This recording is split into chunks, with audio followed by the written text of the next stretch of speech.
Paul's up first. Berkeley Springs, West Virginia, a Republican. Go ahead. Good morning, sir. You know, I watch you a lot on Fox, and I know you're a liberal, but you are a fair-minded liberal, which is rare these days.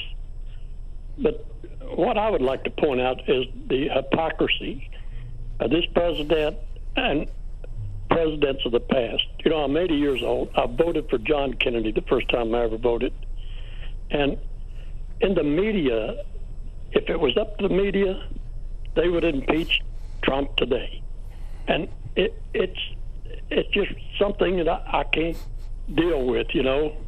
Even on this program in the morning, some mornings, it's nothing but continuously bashing Trump. And eventually, us people out here in the real world are going to start believing all this garbage we see on the news. I mean, well, you know yourself.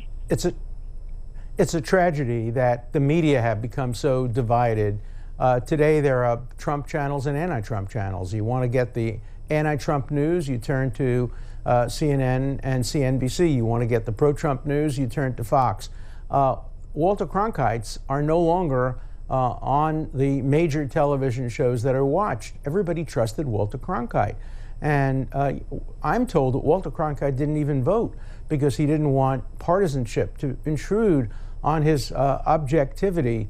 Today we have silos, not only on television, but in newspapers as well. And it's a terrible, terrible tragedy. We need a return to objective, neutral principles of law, of reporting. Look, Donald Trump causes many of these problems. His use of extreme language, his putting down of his opponents, he's helped to divide the country. He's responsible for a lot of that division. But I would have thought that some of the media would be above that and would at least report more neutrally and objectively. I remember my wife and I have two televisions, and we watch the State of the Union, and then we watch the analysis of the State of the Union speech afterward. And it was as if we had seen two different speeches. You couldn't even find out what was said by the various media that were already interpreting.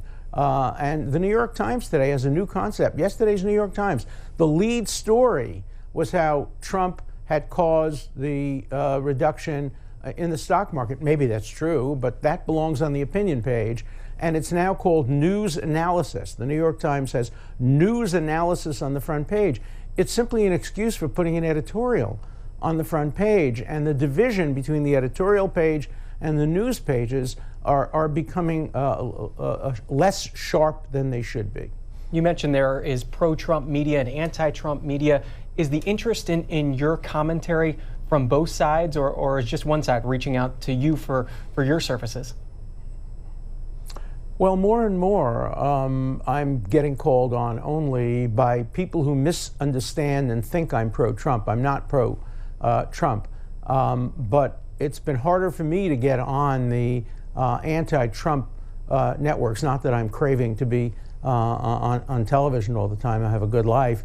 But it has had an impact on which channels seek my services more often. And that's a change, because I used to be, for example, on CNN more often than on Fox. I was a regular, not paid, but just a person who was on all the time, debating with Tubin, debating with others. I haven't been on CNN now since the summer, and Fox calls me all the time. I'd love to be available to people who watch all channels, and I try to write op-eds widely for different newspapers and different media, but there's no question. The point of your question is absolutely correct. Ruby, Richmond, Virginia, Democrat. Good morning. Yeah, Mr. Dershowitz, I plan to buy your book because I didn't understand. I kept telling my friends, you know, he can't be impeached. If I read your book, then I can explain that to him. Explain that then. And I also watch PBS, which I think is pretty fair, and C-SPAN. Thank you. Mr. Dershowitz. I agree with that. I agree with that. What advice would you give that caller when she's speaking with her friends? Well, first of all, my view is not the only one. I have colleagues who've written excellent books saying that the criteria for impeachment has been met. I think it's a great debate. Look, we should never consider impeaching a president without having a great debate. I see my book as an entry into the marketplace of ideas, as contributing to that debate. I would urge you, read my book, read Professor Tribe's book, read Professor Cass Sunstein's book, read them all and come to your own conclusion as to who gets the better of the argument. But don't demonize me for having written a book that has helped Donald Trump when my goal is to make sure that impeachment isn't used promiscuously against other presidents. Today it's Trump, tomorrow it's a Democrat who gets impeached. I like to joke about this. If I had written the case against impeaching Hillary Clinton, if Hillary Clinton had been president, they'd have built a statue to me on Martha's Vineyard. But instead, my friends on Martha's Vineyard need trigger warnings. They don't want to be seen in the same room as me because my book has been the case against impeaching Donald Trump. So there are many reasons why I wish Hillary Clinton had been elected president, one of which is I would have kept many, many more friends if I had written the book, The Case Against Impeaching Hillary Clinton. But I want to emphasize it would have been essentially the same book.